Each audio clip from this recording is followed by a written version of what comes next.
If you're like me, you love breakfast. Pancakes, waffles, French toast, bacon, sausage, you name it, I am here for it. And one of the breakfast food that I love, and that my kids really love, is oatmeal. Especially with some raisins, some diced strawberries, and some cinnamon. Man, shout out to Quaker Oats. Speaking of which, do you ever wonder why they're even called Quaker Oats? Part of the reason we have a random 17th century Quaker man on the front of the box is because people have long associated Quakers with the qualities of goodness and peace and honesty, which are qualities you love to see in people and in your oatmeal. For the record, Quaker Oats have no association with the actual Quakers. Anyway, today we're going to take a closer look at Quakers in early America, including their varying opinions and relationships to slavery, which led to many disagreements within the group, as well as one of the first abolitionist documents in the North American colonies.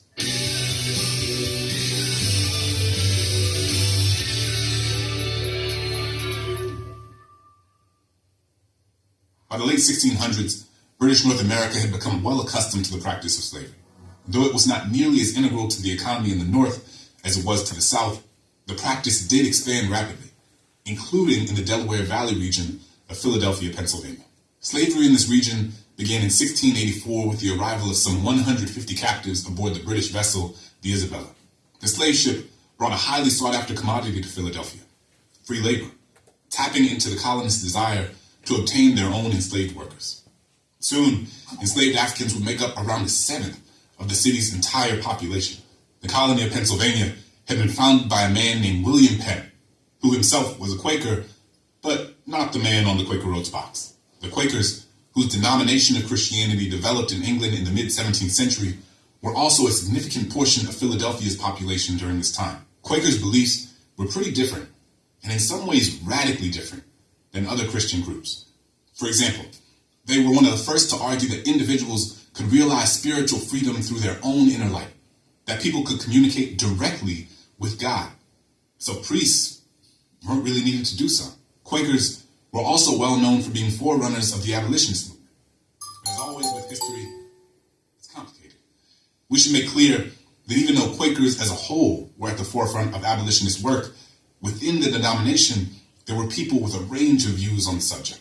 Some Quakers, far from being abolitionists or even indifferent to chattel slavery, even participated in the transatlantic slave trade themselves. In the 17th century, many Quakers in the Caribbean, for example, purchased captives in Barbados in what some of them rationalized as a form of evangelism, an effort, they say, to civilize these Africans and convert them to Christianity. In her book, Christian Slavery, historian Catherine Gerbner discusses the experiences of English Quaker George Fox to highlight some of the complexities in Quaker history when it comes to the issue of slavery.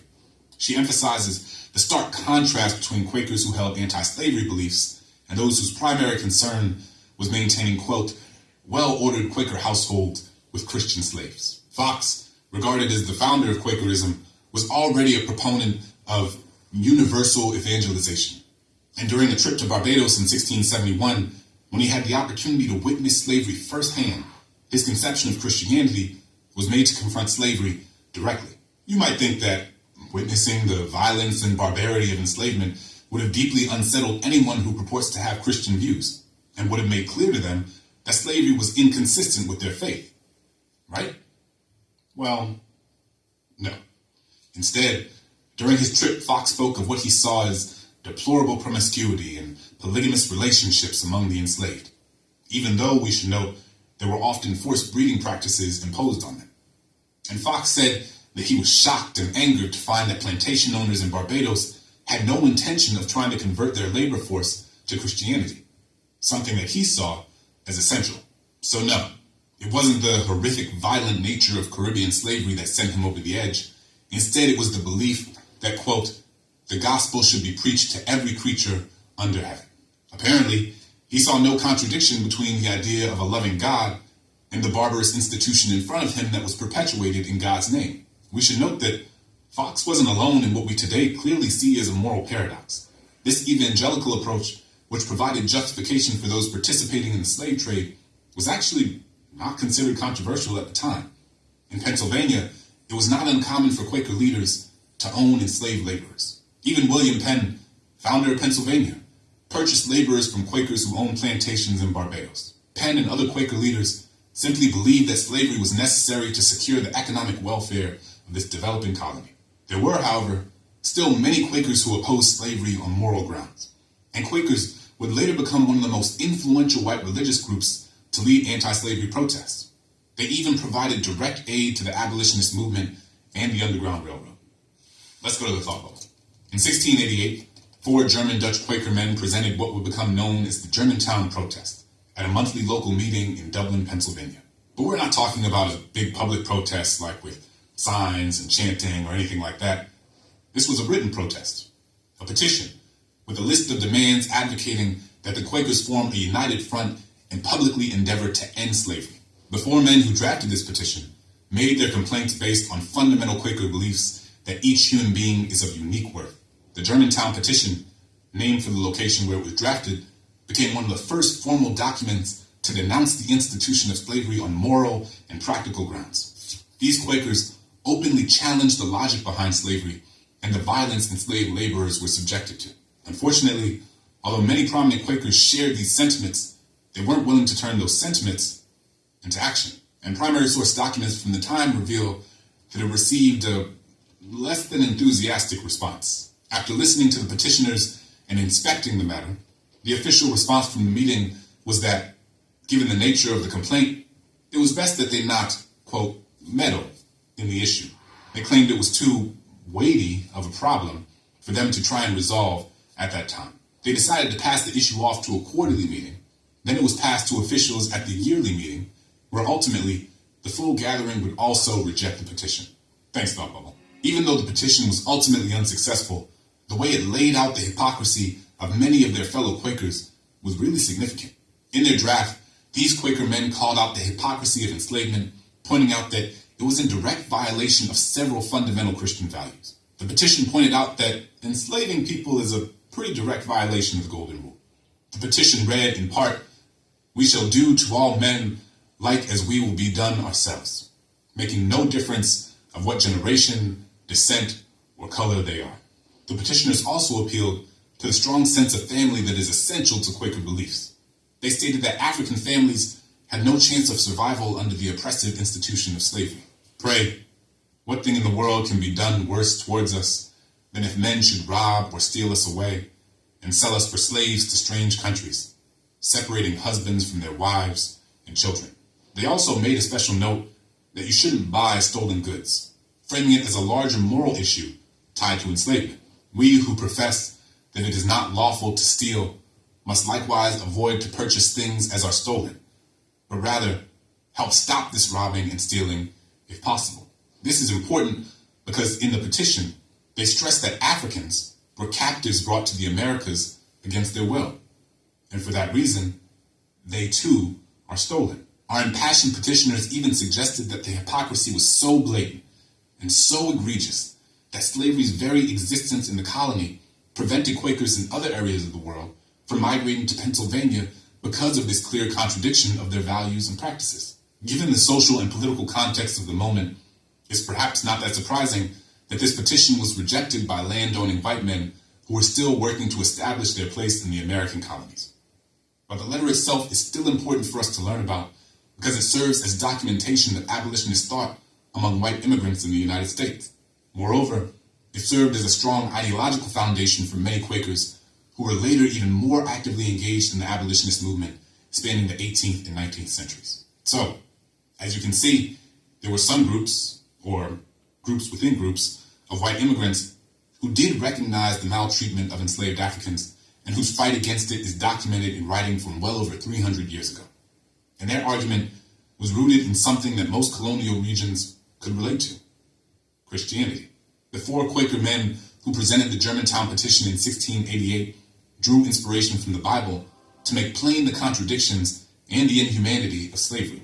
At the same time, as we saw in the case of George Fox, it would be too simple to suggest that these were the beliefs of all Quakers. They weren't.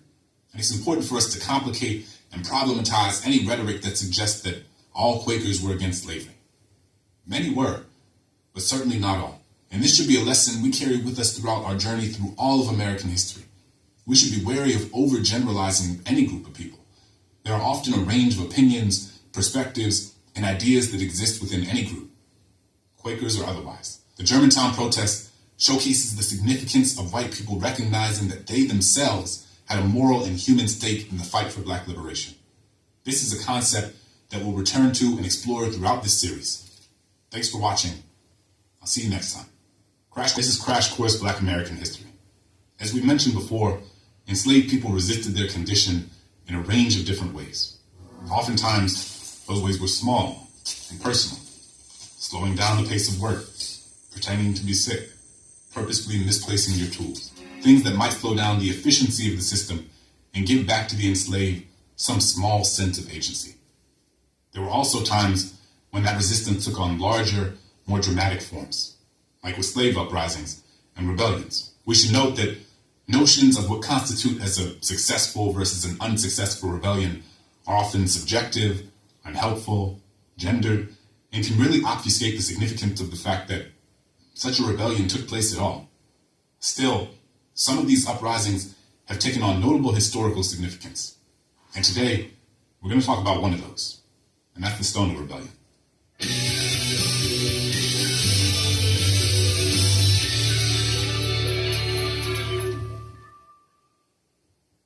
Large plantations where Black people outnumbered the white people who enslaved them were not at all uncommon to slavery in the Americas. This was especially true in South Carolina, where the colony was built on the demands of cash crop production. Raising cash crops like tobacco and rice gave rise to plantations that were designed to grow as much of that valuable crop as possible. And what those plantations needed, more than anything, was labor. The heavy reliance on slavery in the Southern colonial economy resulted in a vast expansion of the practice. In South Carolina, the high demand for enslaved labor led to a Black majority in the colony. And by the year 1740, slavery in the colonies was no longer characterized only by African captives, but had grown to include Black people who were born on American soil. The population of Black people in South Carolina had risen to approximately 40,000 compared to 20,000 white people, making Black people about 2/3 of the colony's entire population. Moreover, ships were still bringing large numbers of African captives into South Carolina, adding to the growing enslaved population there. And as demographics of the colony continued to change, white planters began to worry about being so outnumbered and about the potential of violent resistance. But instead of, deciding that slavery was an unethical and morally unsustainable enterprise, they just decided to fight potential fire with fire. In response to the growing numbers of enslaved Black people in the colony, in August of 1739, South Carolina passed the Security Act, requiring all white men to carry firearms to church each Sunday. Before this act, it wasn't customary for white men in South Carolina to take their weapons to church. And also on Sundays, Black people regularly worked unsupervised. But these planters wanted to be ready at a moment's notice, anywhere they went, to protect themselves from the enslaved people who they were worried might turn on them. But notably, this act was passed before the Stonewall Rebellion took place, and it wouldn't go into effect for another few weeks. The Stonewall Rebellion took place in that interim period. Also heightening the generalized sense of white fear in South Carolina was the Spanish threat brewing in nearby Spanish-controlled Florida. And although they also practiced slavery, the Spanish were intent on disrupting colonial life in the English territory. So, the Spanish further disrupted the racial dynamics in the English colony by issuing a proclamation that, with only a few stipulations, including converting to Catholicism, Spain would grant freedom to any Black person who could make it to St. Augustine, Florida. Many captives coming to Charlestown, which is present-day Charleston, came from areas in West Central Africa where the Portuguese had spread their language and religious beliefs, and many of them would have been aware of the 1733 offer. A growing Black population, including some African natives not yet fully accustomed to plantation culture, in combination with the Spanish offer, created the perfect storm for the Stonewall Rebellion to take place.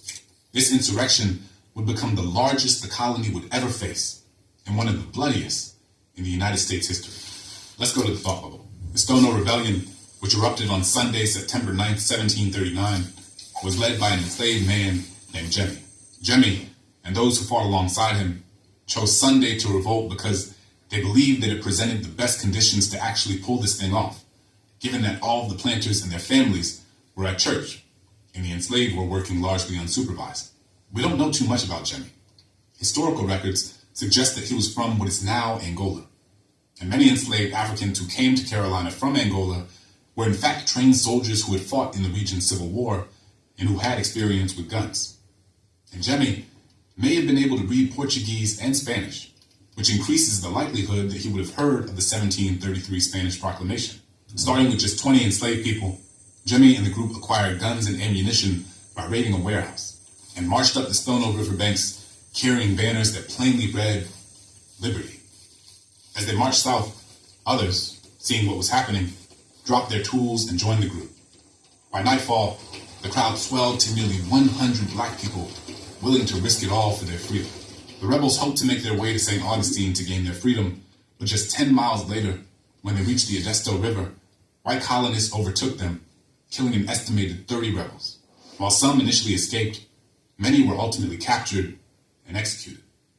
Others were sold and shipped off to the Caribbean. As for Jemmy, historians aren't really sure what happened to him. He's lost to the missing pages of history. Thanks, Thought Bubble. These attacks weren't haphazard or indiscriminate. Many of the rebels had specific ideas of who they wanted to attack and who they didn't. As a result, some white people were spared along the way. A local tavern owner, for example, known to be relatively kind to his laborers, was intentionally left alone. Some of the enslaved even protected their enslavers from the violence. One group shielded a Quaker man named Thomas Eliot by hiding him from the rebels as they approached. The Stono Rebellion was a moment of clarity for South Carolina authorities, and they wanted to make sure that something like this would never happen again. But again, it's telling that they did not come to the conclusion that maybe slavery and the idea of holding large groups of people in intergenerational chattel bondage was actually the real problem. Instead, they blamed the enslaved and they blamed the Spanish. The South Carolina government claimed that the Negroes would not have made this insurrection had they not depended on St. Augustine for a place of reception afterwards. Following the rebellion, South Carolina's House of Assembly passed a law called An Act for the Better Ordering and Governing of Negroes and Other Slaves in this Province. And if this sounds like the slave codes we mentioned previously, you're right, it does. The legislation enacted by the South Carolina House of Assembly became another legal avenue to block Africans from obtaining any rights or liberties. Among the new statutes and limitations was a policy that made it illegal for enslaved people to learn how to read and write. Throughout the era of slavery, planters wanted to prevent enslaved people from learning to read and write for a range of different reasons. In this case, Jemmy and his compatriots' proud display of their Liberty Banner, as well as their knowledge of the Spanish policy, proved that there were dangerous consequences for white planters who allowed their laborers to become literate. This idea would remain relevant more than 100 years later. In his 1845 memoir, Frederick Douglass, the formerly enslaved writer, orator, and abolitionist, quoted his own enslaver on the subject of literacy and enslaved people. If you teach him how to read, there will be no keeping him. It would forever unfit him to be a slave. He would at once become unmanageable and of no value to his master. This was an existential fear for the planters, who feared that literacy would allow enslaved people to recognize words, written clues, and directions that could help them develop plans to escape. They even worried that the enslaved might forge freedom papers, which were official documents that free black people needed to prove their free status, as they could be stopped and questioned by suspecting whites at any time. White enslavers also enforced illiteracy to ensure that enslaved people couldn't form their own interpretations of biblical texts, because many whites used the idea of evangelism and bringing Christianity to enslaved people as justification for their enslavement. Many laborers were required to attend church services and listen to sermons that interpreted scripture to mean that God intended for Africans to be enslaved to Europeans, and that obedience to one's enslaver was necessary for them to get into heaven. So the thinking was, if enslaved people learned how to read and write, they might come to understand that these preachings that they had heard from their enslavers were actually being manipulated to serve their own ideological ends. And to put the cherry on top, schools were established in South Carolina to indoctrinate enslaved people with this ideologically infused interpretation of Christianity. These schools taught black people to believe that the institution of slavery was ordained by God and should not be challenged. This message was disseminated in hopes of discouraging any further violent rebellion.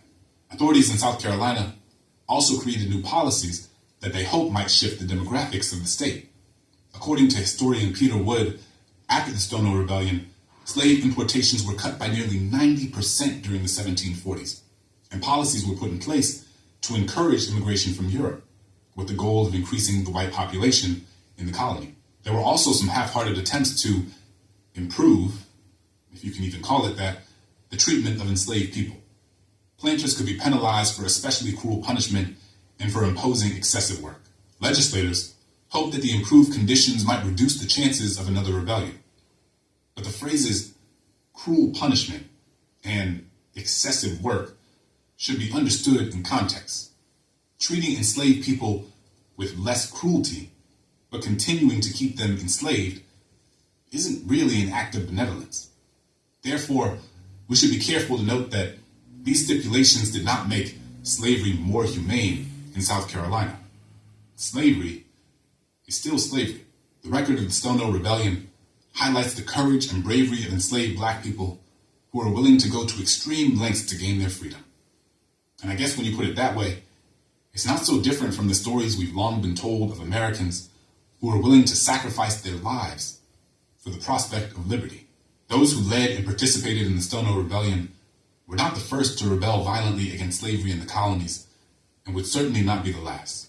And remember, trying to determine whether a rebellion was successful or not kind of misses the point. The Stono Rebellion isn't important because of its relative success or failure. It's important because it is emblematic of a resistance that will echo throughout the history of slavery. I hope you'll keep this in mind as we continue to celebrate the myriad forms of resistance that Black Americans have exhibited over time. Thanks for watching. I'll see you next time. Crash Course Black American History, and this is Crash Course Black American History. We spent a lot of time in this series talking about how hard it was to be a black person in the colonies and how colonial law oppressed people of African descent. I think most of us would look at these circumstances and just wonder how anyone survived, how people were able to wake up every single day and keep going in the midst of indescribably cruel conditions. But what's most remarkable is that black folks didn't let these conditions crush them or define them. Slavery was what was being done to them. It was not who they were. They defined themselves by the families they formed, the communities they built, the culture they created. American culture, from music to art to literature, would not be what it is today without the creativity, ingenuity, and brilliance of enslaved people. They created art that spoke to the conditions around them and art that imagined what life might look like on the other side of freedom. It was art that served as both a mirror for their lives and a window into what their lives might one day be. Today, we're going to talk about a teenager who embodied this in her work and who, through her stunning poetry, began to change the way that others viewed black people in the colonies. Put on your bonnet and pick up your quill pen, because today we're talking about Phillis Wheatley. Let's start the show.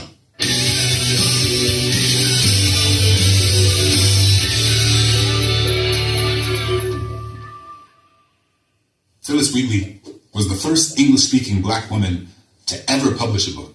It's easy to think about Western poetry and literature as the gold standard. After all, most high school English classes in the U.S. often teach and center the works of people like E.E. Cummings, Walt Whitman, Shakespeare, Frost, and Homer.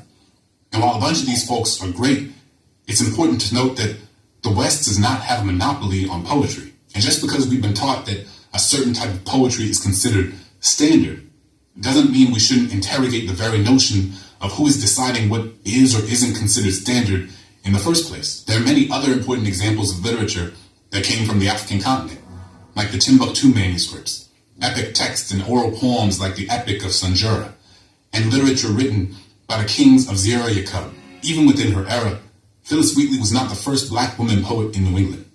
Before Wheatley, for example, there was Lucy Terry Prince, who wrote her poem Bars Fight in 1746, but it wasn't published until about 100 years later. Phillis Wheatley was born around 1753 in the Gambia River region of West Africa. She was taken captive when she was about 8 years old and, like millions of others, brought across the Atlantic to the New World. After arriving in New England in 1761, she was sold to a couple named John and Susanna Wheatley. The Wheatley's daughter had died 9 years earlier, and historians like Vincent Coretta have speculated that their grief led them to treat Phyllis as a surrogate for their late daughter. This is another example of the complexity and cognitive dissonance of slavery. Purchasing a human child to replace the human child that you lost.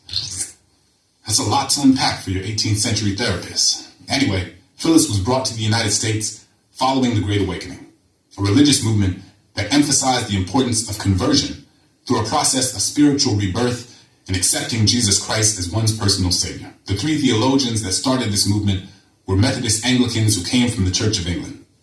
They were John Wesley, his brother Charles Wesley, and George Whitefield. Whitefield was known for his religiosity and passion, and he was one of Phyllis's greatest influences. He used to travel through the country preaching and sharing his ideas about the Great Awakening. His messages not only influenced the broader American public and poets like Phyllis, but also introduced the first generation of Black Christian authors to Methodism. And there's a lot of them. They included Olaudah Equiano, Burton Hammond, Jupiter Hammond, James Albert Ukasaw Guniasaw, John Morant, and Boston King. Phyllis had what was in many ways an unusual upbringing relative to the plight of most other enslaved people in the United States. Yes, some enslaved people were brought to church, but Phyllis also was allowed to learn to read and write.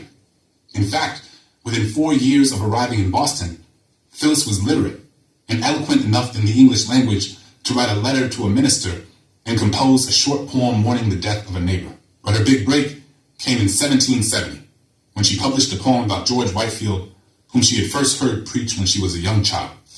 Let's go to the thought bubble. Welcome to Crash Course Poetry Night. I'm your host, Clint Smith. Wow, we have a full house tonight.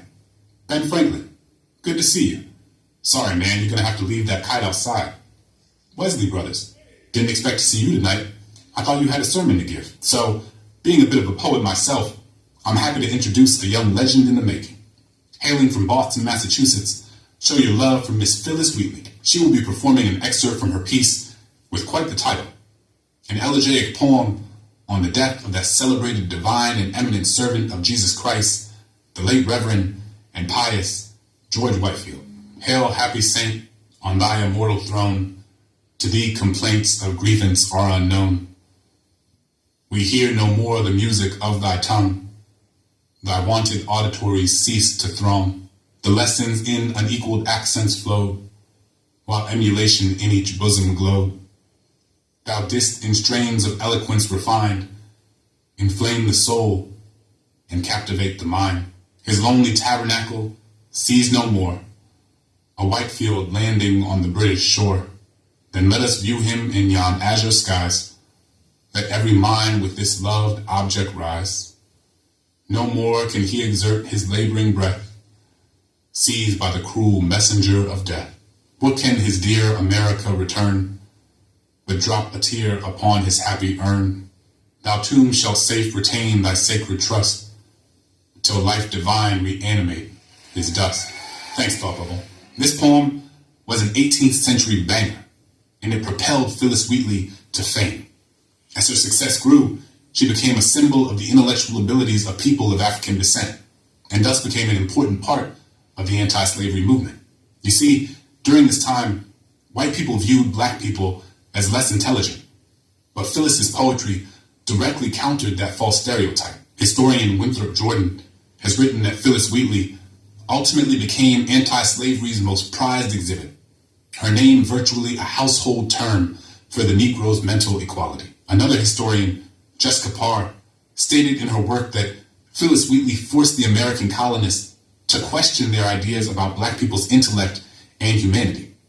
Remember, it was not uncommon for African Americans to be legally analogized to horses and other animals during this period. But Phyllis's capacity to not only learn, but to become an artist who wrote beautiful poetry forced many white people to ask, were black people actually just like us? Many famous white philosophers who have been largely celebrated for their intellectual contributions, like Francis Bacon, David Hume, Immanuel Kant, were also people who debated the cognitive, emotional, and moral capacity of black people and questioned if they were really fully people at all. Phyllis Wheatley's literary success even brought into question what they believed. Her influence in the debate about Black humanity lasted well past 1773, when she finally gained her freedom. But not everyone was convinced of Phyllis's talent. Thomas Jefferson, for example, wrote in his 1785 book, Notes on the State of Virginia, "Misery is often the parent of the most affecting touches in poetry. Among the blacks is misery enough, God knows, but no poetry. Love is the peculiar ostrom of the poet. Their love is ardent, but it kindles the senses only, not the imagination. Religion indeed has produced a Phyllis Wheatley, but it could not produce a poet. The compositions published under her name are below the dignity of criticism." Jefferson, of course, is wrong. And it's not the only time Jefferson was wrong on race. Far from it. In that same book, he wrote he had a suspicion that Black people are inferior to the whites in the endowments both of body and mind. Jefferson's quite blatant racism in Notes on the State of Virginia is a reminder that the story we often hear about how great the founding fathers were doesn't always tell the full story. But I digress. This isn't about him. This is about Phyllis. Wheatley would die prematurely at the age of 31 on December 5th, 1784. But she accomplished so much over the course of her life. She published poems on various subjects, religious and moral, in 1773. This made her the first English-speaking person of African descent to publish a book, and the second American woman of any race to do so. She was also the most visible Black woman in New England during the American Revolutionary era. According to the historians Catherine Adams and Elizabeth Pleck, Phyllis Wheatley was the best-known Black person in all the colonies. Hailed as a poetic genius, widely praised for her literary talents, her life was in many ways the exception to the common condition of Black women of her place and time. What's more, she created a moment of accountability for the American colonies. Phyllis Wheatley brought into question the false assumption that Black people were incapable of greatness, intelligent thought, and art. We should be clear, though, that while Phyllis's life and work are worthy of celebration and commemoration, it should not have been necessary for Black people to write and publish beautiful poetry in order to justify their humanity. Phyllis's humanity was not contingent on whether or not she wrote these poems. Her humanity was always there, simply because she was human, and that's enough. It's enough for Phyllis and for every other enslaved person. Still, her life is noteworthy. Her work has lived long beyond her time, and she remains a remarkable example of how the gifts of people of African descent shine even under the most inhumane of circumstances. Phyllis Wheatley created the bedrock upon which generations of Black writers would flourish. Poets like Robert Hayden, Langston Hughes, Gwendolyn Brooks, Maya Angelou, Nikki Giovanni, and Claudia Rankine are all part of her lineage. Even rappers like Lauryn Hill or Kendrick Lamar can look at the impact of Phyllis Wheatley on Black poetry and rhetoric as a part of their own origin story. So, whether you're bopping to the Fugees or Drake, thank Phyllis Wheatley. She really did pave the way for so many of us. Crash Course Black American History is made with the help of all these nice people, and our animation team is Thought Cafe. Crash Course is a Complexly production. Course Black American History. Imagine living in a place where your labor exists primarily for someone else's benefit. Now, imagine living in a country where motions to pass laws that would benefit your greater good largely go ignored, and where you feel like the governing body that creates the laws that shape your life don't represent you or your best interests. Imagine being regularly surveilled and watched by people with guns. Imagine being convicted of crimes without a trial by jury. Imagine your seas plundered, your coasts ravaged, your towns burnt down, the lives of your people destroyed. And all of that on top of having to pay taxes without having any sort of meaningful representation. Oh, I'm sorry. Did you think I was talking about Black people? Oh no. I was actually going down the list of grievances the American colonists outlined for Great Britain in the Declaration of Independence, which is interesting given what so many of these same colonists would do to Black people, both during and after the Revolution.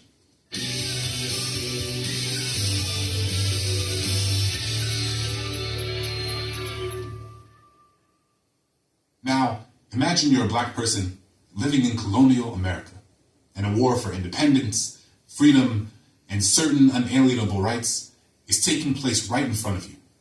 But the freedom being fought for is one that would largely only benefit white Americans, not you. The American Revolution, hypocritical as it may have seemed to black people, did provide some opportunities for enslaved people to gain their freedom. Some did so by fighting for and aligning themselves with the Americans, while others fled to fight for the British. Over 200,000 people served in the American Army during the Revolutionary War. Historians have determined that anywhere from 5,000 to 8,000 of these troops were of African descent. Some were forced to take up arms when able-bodied men were needed to fight on behalf of the colonists. Others willingly did so as a show of goodwill, hoping to convince enslavers that black people were Americans too, and were thus also worthy of all the rights that these American colonists were fighting for themselves. At the same time, there were also a lot of black people who calculated that they should take their chances fighting for the British crown because it was actually the British who seemed more likely to widely enforce emancipation in the event of their victory. It's estimated that some 20,000 black men would end up fighting for the British Army, far more than the number who fought for the Americans. No matter which side they were fighting for, though, there is no question that black people played a significant role in the war. And one of the most important figures of the Revolutionary War was a black man named Crispus Attucks. And why was he so famous? Well, it's said that he was the first person to be killed as part of the revolutionary cause. Man, for some reason, whether it's movies in the 90s or 18th century revolutions, black people always seem to be the first ones to go. But I digress. So, Crispus Attucks died during the Boston Massacre on March 5th, 1770. On a cold March evening, British troops fired into a crowd of angry Americans who had been taunting them. 5 colonists were killed, and the Americans were absolutely furious. It amplified the already heated tensions with the British and served as a major catalyst for the revolution. A sailor and a rope maker, Crispus Attucks hailed from Framingham, Massachusetts. As far as we know, he was a runaway. In 1750, someone in Framingham put out an advertisement in search of a 27-year-old, 6'2", short and curly-haired mulatto fellow. And though he was called mulatto, a pejorative name that was given to people of mixed white and black ancestry, Attucks was likely of African and Native American descent. Let's go to the thought bubble. Crispus was at a local tavern when an altercation between a few angry colonists and a British soldier began escalating nearby. When the town bell rang, Crispus joined the swelling crowd to see what all the commotion was about. At some point, he stepped to the front of the crowd, wielding a large wooden stick, joining other armed men ready to defend themselves against the British troops. There are 2 versions of what happened next. Version 1. Samuel Adams, leader of the Sons of Liberty and namesake of the beer brand founded many years later, says Attucks was simply leaning on his stick when he was shot by the British and that he posed no threat to anyone in those moments before he was killed. Version 2. According to an enslaved man named Andrew, who testified as an eyewitness, Crispus threw himself into the mayhem, striking at least 2 soldiers before he was struck down. Remember, though, that an enslaved person's testimony has to be understood in the context of the power dynamics at hand. In any case, what seems to have happened is that as the colonists rained fire, snowballs, on the British, somehow, whether accidentally or deliberately, a weapon went off. This startled both the crowd and the royal soldiers. Believing that their officer had ordered them to open fire, the rest of the soldiers started shooting at the angry mob of colonists. The cause of Crispus Attucks' death was 2 musket balls to the chest. Thanks, Thought Bubble. Future U.S. President John Adams served as one of the British soldiers' defense attorneys. According to a trial transcript, he said that Attucks was a stout mulatto fellow whose very looks was enough to terrify any person. John Adams, man. Yikes. We should note, though, that this is part of a long history of making black people seem beast-like to justify the violence that was used against them. Little did Adams know, however, that Attucks would emerge as one of the most significant figures in the war, ultimately becoming a symbol of black patriotism and sacrifice. There were several other black Americans who played a part in other pivotal moments during the war. For example, Peter Salem, Caesar, Pharaoh, Salem Poor, and Barzillai Lou served on the American side during the Battle of Bunker Hill on June 17, 1775. The Americans actually lost that battle, but it was one in which they inflicted significant casualties to the British which gave them the confidence that they indeed could go toe-to-toe with their royal adversaries. But as we said, black people fighting for the American forces wasn't always a given. At first, the commander-in-chief of this whole thing, George Washington, didn't allow black men to serve in the military because, well, from his perspective and others, giving weapons to thousands of enslaved black men and having them fight alongside the men who enslaved them didn't seem like the smartest idea. But as it became clear that the colonists' reservoir of white manpower was dwindling, he quickly changed his mind. Unfortunately for Washington, fighting for the British was a more compelling prospect for the majority of black people. On November 7, 1775, Royal Governor Lord Dunmore promised freedom to enslaved black people if they ran away from their Virginia enslavers and fought for the British in the war. Dunmore's proclamation announced martial law in the colony, declaring all indentured servants, Negroes, or others free that are able and willing to bear arms, they joining His Majesty's troops as soon as may be, for the more speedily reducing this colony to a proper dignity. The proclamation sparked outrage in the colony and ignited a fierce rebuke from the colonists. But even though Dunmore was hoping to receive droves of men anxious to jump into battle, historian Woody Holton tells us that half of those who joined him and survived the war were women and children. The Ethiopian Regiment, as Lord Dunmore's military unit would be called, was composed of around 300 black men who fled their enslavers in Virginia. Unfortunately, this unit went on to lose the only major battle they fought, the Battle of Great Bridge on December 9, 1775. Still, this unit of black soldiers fighting for the British against the slaveholding colonists had profound symbolic importance. One significant result was that it inspired many other enslaved people to run away. The British, though, weren't the only ones to employ this tactic. In 1778, Rhode Island declared that they would allow both free and enslaved black Americans to participate in the war, promising freedom to enslaved men who would join them. Consisting of only 130 men, this regiment was pretty small, but their service was hailed widely. For many black people, particularly those who were enslaved, who you fought for during the Revolution was less about allegiance to any particular side and more a calculation about your best opportunity for freedom. According to historian Benjamin Quarles, the Negro's role in the Revolution can be best understood by realizing that his major loyalty was not to a place nor to a people, but to a principle. No matter which side they were fighting for, what enslaved people hoped was to prove that they were just as worthy of freedom as those who were fighting alongside them. And this idea of black people using military service as a means of legitimating their claim and right to freedom is something that we'll see come up again and again throughout all of American history. In the midst of all the rhetoric about liberty and justice for all, what became clear to many is that this revolution was largely intended for white colonist independence. The emancipation of all enslaved black people wouldn't occur for another 80 years. What's more, losing the war nullified any promises the British had made to many black people about gaining their freedom, and many of them even faced re-enslavement after the end of the war. The British retreat left black people in an incredibly vulnerable position. Runaways were prevented from gaining passage on British ships and were meant to be returned to custody of American officials. There were many, however, that didn't make it on the British ships.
Anybody that don't know Jesus Christ as their Savior,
to Mark, Jesus went over into the country of the Gadarenes. There was a man who was possessed by at least 2,000 demonic spirits. They could not bind him with chains nor with fetters. And fetters was simply a mechanism that was designed to hold the feet. Sometimes your hands can be free, but if your feet are bound, you still cannot walk into the blessings of God. But I want you to know tonight that it does not matter what kind of fetter, what kind of chain the enemy has imposed upon you. Jesus' grace,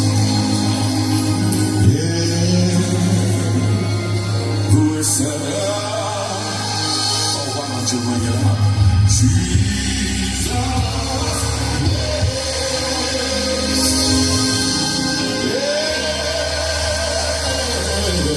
grace, Jesus'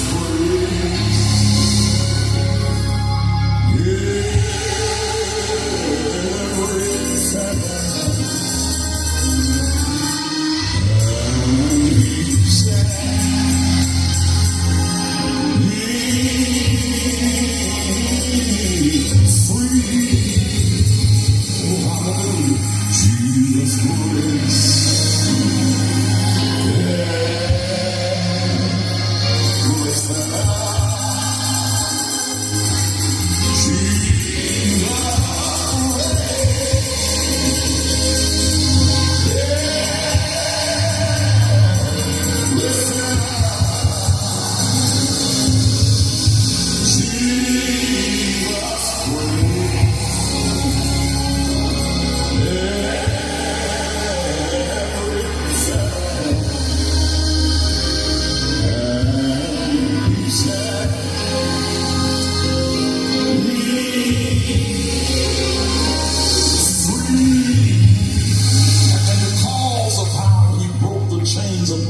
Yesterday, it doesn't matter what Satan tries to do today. I will never